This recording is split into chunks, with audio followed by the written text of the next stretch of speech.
Hello everyone! Good morning! Magandang araw sa inyong lahat, lalo na sa mga kapwa ko OFW dyan. Magandang araw sa inyong lahat.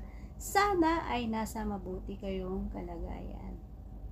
So, ang ating topic natin today guys, bago ko sisimulan ang ating topic today, don't forget to subscribe and click the notification bell para updated kayo sa bawat video na i-upload natin dito guys.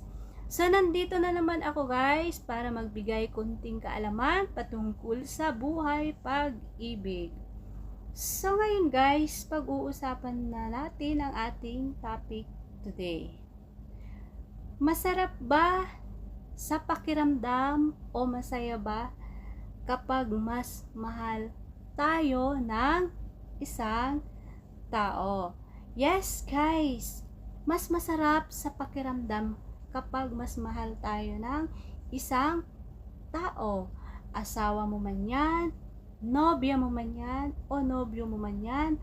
Syempre guys, mas masarap talaga at masaya sa pakiramdam kapag alam nating mas mahal tayo ng isang tao.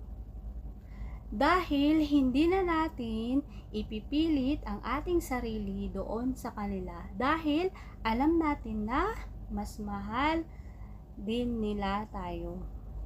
Masarap naman magmahal guys. Nandun na tayo kasi lahat naman tayo ay nagmamahal. Pero mas masarap pa rin sa pakiramdam at masaya kapag mas mahal tayo ng isang tao. Pipiliin natin laging masaya guys. Dahil sa isang relasyon, mag-asawa man kayo, magnobya man kayo, pipiliin natin laging masaya guys. Kapag alam nating mahal natin ang isa't isa at mas masaya o masarap sa pakiramdam, lalo na kapag alam nating mas mahal tayo ng isang tao. Dahil nararamdaman natin sa kanila ang init ng pagmamahal. Matahimik ang buhay at masaya palagi ang relasyon kapag alam nyo, mahal nyo ang isa't isa.